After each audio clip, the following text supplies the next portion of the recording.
ఏమిటండి బాబు, ఈ తెలుగు రాష్ట్రాన్ని, తెలంగాణ రాష్ట్రాన్ని ఒక సన్యాసి, ఆశ్రమాన్ని నిర్వహించుకునే ఒక సన్యాసి రోజు రోజుకు చర్చనీయాంశం అవుతూ తన చుట్టే తిప్పుకుంటున్నాడు.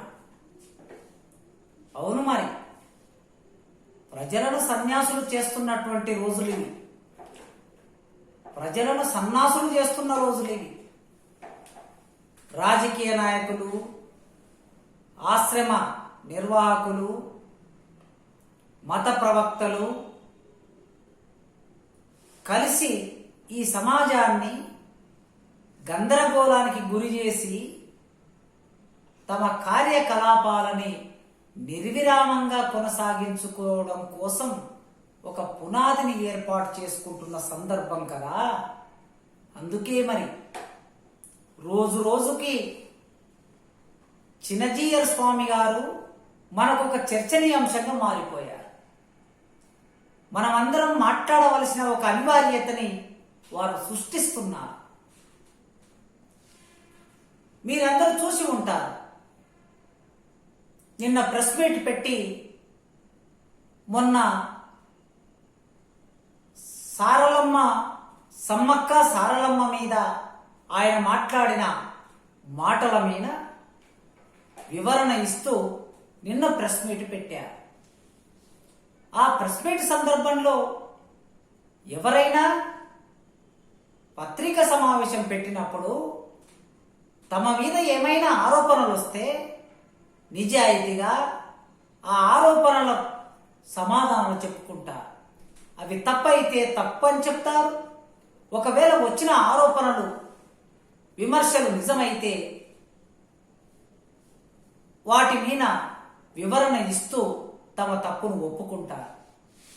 ఇవేవి కాకుండా అవి తప్పని చెప్పను లేదు, అవి వాస్తవమని చెప్పను లేదు, మళ్ళీ నర్మగర్భంగా వేదాంత ధోరణిలో మరొక వేదాంతాన్ని మన ముందు పెట్టి అటు తిరిగి ఇటు తిరిగి చిట్ట చివరికి తప్పు ఎవరిదని చెప్పాడు అంటే ఆయన మీద విమర్శలు చేసిన వాళ్ళదే తప్పని చెప్పాడు.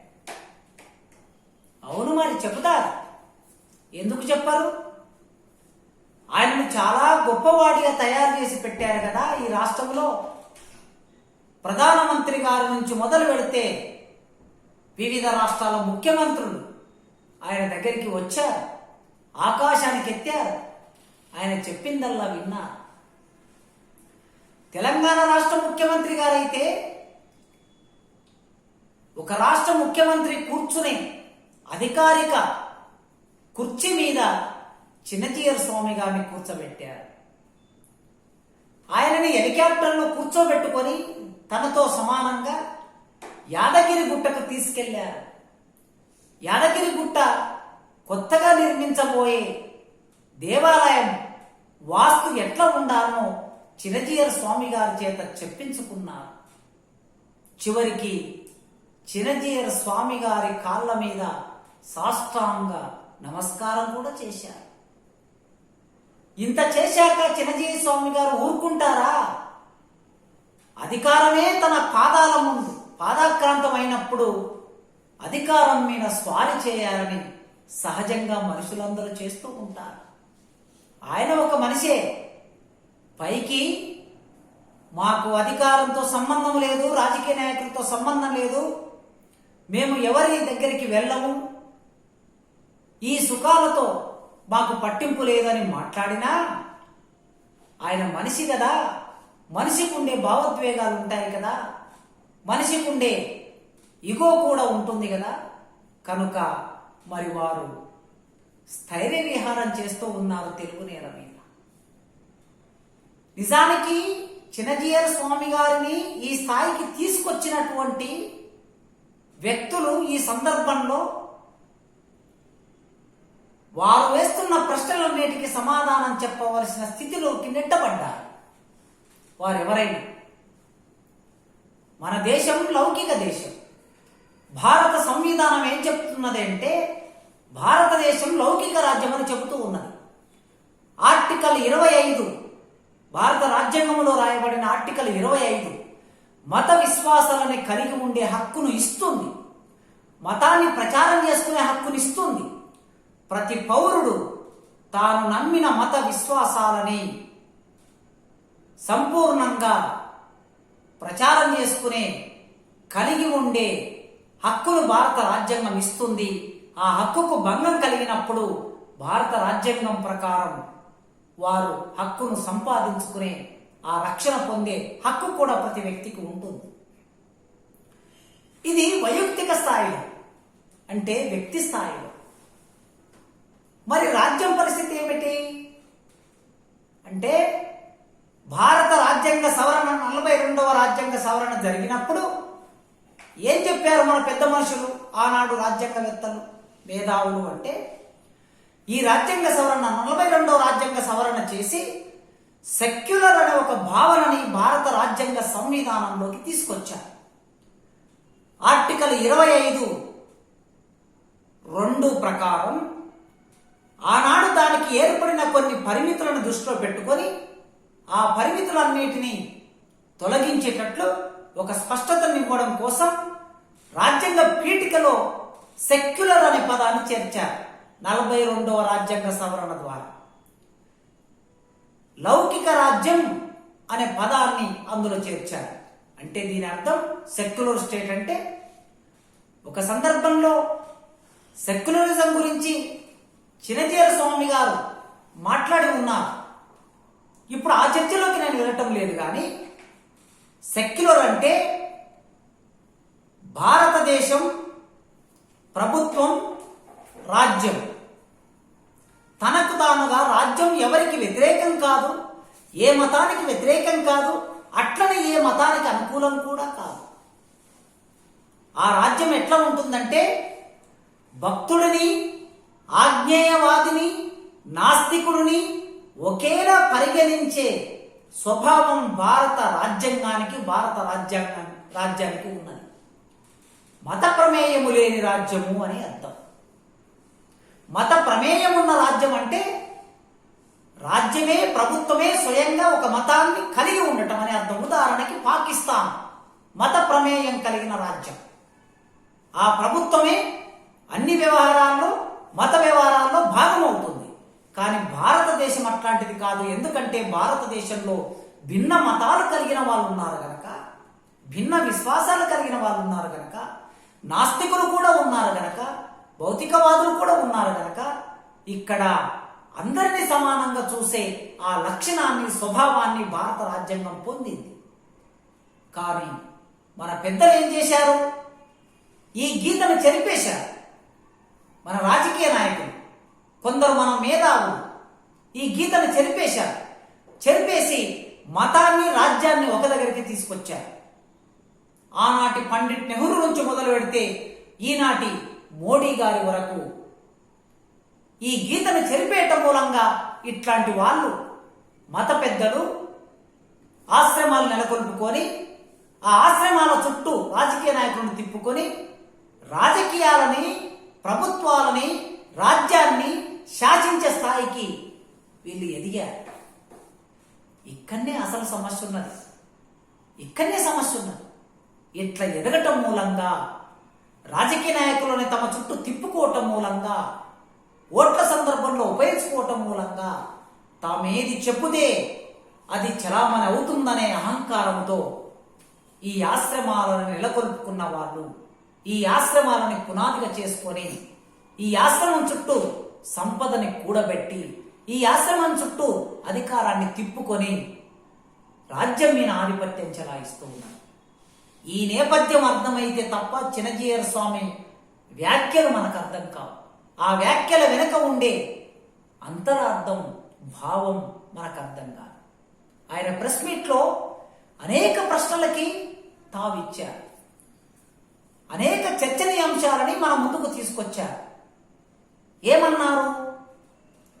సామాజిక అనారోగ్యానికి సంబంధించిన విషయాల గురించి చెప్పవలసి వచ్చినప్పుడు ఎవరో ఒకరు చెప్పాలి కదా అన్నారు. అంటే ఈ సామాజిక అనారోగ్యం ఏమిటి వారి దృష్టిలో? సమ్మక్క, సారక్క, ఈ జాతర జరగటము వారి దృష్టిలో సామాజిక అనారోగ్యం. ఈ సామాజిక అనారోగ్యం గనక వారు స్వర్గం నుంచి దిగిరాలేదు కదా అని అన్న ఆ మాటను ఏమంటున్నారు సమర్థించుకోవడానికి? అవును, ఎప్పుడో నేను మాట్లాడిన మాట, ఇప్పుడు నేను మాట్లాడలే, ఎప్పుడో మాట్లాడిన మాట. అయ్యగారు ఎప్పుడు మాట్లాడినా, 10 ఏళ్ల కిందట మాట్లాడినా, 20 ఏళ్ల కిందట మాట్లాడినా, ఇప్పుడు మాట్లాడినా ఆ మాటకి మీరే బాధ్యులు. ఆనాటికి ఈనాటికి ఆ మాటలో తేడా లేదు, మీ మనసులో కలిగిన భావంలో తేడా లేదు. కనుక సామాజిక అనారోగ్యంగా సమ్మక్క సారక్క జాతర, ఆ జాతరకు వెళుతున్న ప్రజలు ఉన్నారనే ఒక భావన మీ మాటల్లో మళ్ళీ మళ్ళీ ద్యోతకమవుతున్నది. ఆయన ఏమంటున్నారు? మేము గ్రామ దేవతలని తూలనాడినట్లుగాను చాలా మంది అనుకుంటున్నారు, అది నిజం కాదు, సవరించుకోవలసి ఉంటుంది అన్నాడు. చాలా స్పష్టంగా ఆయన మాట్లాడిన మాట సోషల్ మీడియా ద్వారా మనం అందరం విన్న తర్వాత కూడా బుకాయింపు చూడండి ఎట్లా ఉన్నది. తూలనాడినట్లుగా మనం అనుకుంటున్నట్లు, సమాజం అనుకుంటున్నట్లు అది నిజం కాదు అంటున్నారు. మరి అది నిజం కాకపోతే ఏమిటి? మిథ్యావాదమా? ఆదిగురు శంకరాచార్యులు గారు చెప్పిన మిథ్యావాదమా? మీరు చెప్పింది నిజం కాదు, మేము విన్నది నిజం కాదు. శంకరాచార్యుల గారు చెప్పారని ఫిలాసఫీ చెప్పేటప్పుడు చెప్తూ ఉంటారు పెద్దలు.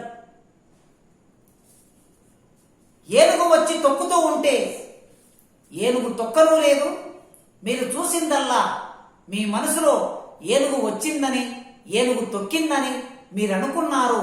అనుకోవటం మాత్రమే జరిగింది తప్ప ఏనుగు తొక్కలేదు, మీకు ఇబ్బంది కలగలేదు. కనుక గజం మిథ్య, పలాయనం మిథ్య అని ఒక మిథ్యావాదాన్ని ఆనాడు శంకరాచార్యులు, ఆదిగురు శంకరాచార్యులు తీసుకొచ్చారు. అట్లా ఈయన అన్నది మిథ్య, మనం విన్నది మిథ్య అనే విషయాన్ని మనం ముందుకు తీసుకురాదలుచుకున్నాడు. సవరించుకోవాల్సి ఉంటుంది అన్నాడు. ఎవరు సవరించుకోవాలా? మనమే సవరించుకోవాలి. ఏమని? చిన్నజీయర్ స్వామి గారు అన్న విషయాన్ని మనం తప్పుగా అర్థం చేసుకొని మాట్లాడుతున్నామని ఆ తప్పును మనం సవరించుకోవాలి. మనకే ఆయన పాఠం చెప్తూ ఉన్నాడు. మరో మాట అన్నాడు, ప్రకృతి ప్రాణకోటిని గౌరవించడం మన బాధ్యత అన్నాడు. చాలా మంచి మాట సెలవిచ్చారు చిన్నజీయర్ గారు. ఈ దేశంలో ప్రాకృతిక ధర్మం ఏదన్నా ఉంది అంటే తెలంగాణలో ఆ ప్రాకృతిక ధర్మాన్ని ఒక నమ్మకంగా, ఒక విశ్వాసంగా కోట్ల మంది నమ్ముతున్నారంటే అది కేవలం సమ్మక్క సారక్కను మాత్రమే. సమ్మక్క సారక్క ఒక ప్రకృతి, ఆ ప్రకృతిలో భాగమైనటువంటి ఒక ప్రాణకోటి, ఆ ప్రాణకోటిలో భాగమై, ప్రకృతిలో భాగమై, ప్రకృతితో కలిసిపోయి కేవలం 2 గద్దెల మీద ఉండేటటువంటి వ్యక్తులు మాత్రమే. ఒక కథ స్త్రీలు వారు ఒక కాలంలో జీవించినటువంటి ఆ ప్రజలకి నాయకత్వం వహించినటువంటి స్త్రీలు మాత్రమే వాళ్ళు. మరి నీవు ఆ ప్రకృతి పట్ల ఎంత గౌరవాన్ని ప్రదర్శిస్తున్నావు? ఒకవేళ ఆ గౌరవమే ఉండి ఉంటే, ఆ ప్రాణకోటి పట్ల, ఆ ప్రకృతి పట్ల గౌరవమే ఉండి ఉంటే మీ నోటి నుంచి ఆ మాట వచ్చేదే కాదు. జ్ఞానములో ఉత్తములైతే వారిని ఆరాధించవచ్చు అని అంటున్నారు. జ్ఞానానికి ఏమర్థం చెప్తున్నారు మీరు? మీరు జ్ఞానానికి చెప్పే అర్థం వేదం చదువుకున్న వాళ్ళు జ్ఞానవంతులని, బ్రహ్మ శిరస్సు నుంచి పుట్టిన వాళ్ళు జ్ఞానవంతులని. వేల సంవత్సరాలుగా చెప్తున్నారు అదే కదా. ప్రకృతిలో భాగమైన వాళ్ళు, ప్రకృతిని సాగు చేసిన వాళ్ళు, ప్రకృతితో యుద్ధం చేసిన వాళ్ళు, ప్రకృతి మీద కొంత విజయం సాధించిన వాళ్ళు, ఈ భూమిని నమ్ముకున్న వాళ్ళు, ఆ భూమి నుంచి మనులు మాణిక్యాలు పండించిన వాళ్ళు, వీళ్ళది జ్ఞానం అనే ఆలోచన ఎన్నడైనా మీకు కలిగిందా? ఎన్నడైనా దాన్ని జ్ఞానంగా అంగీకరించారా? అంగీకరించలేదు.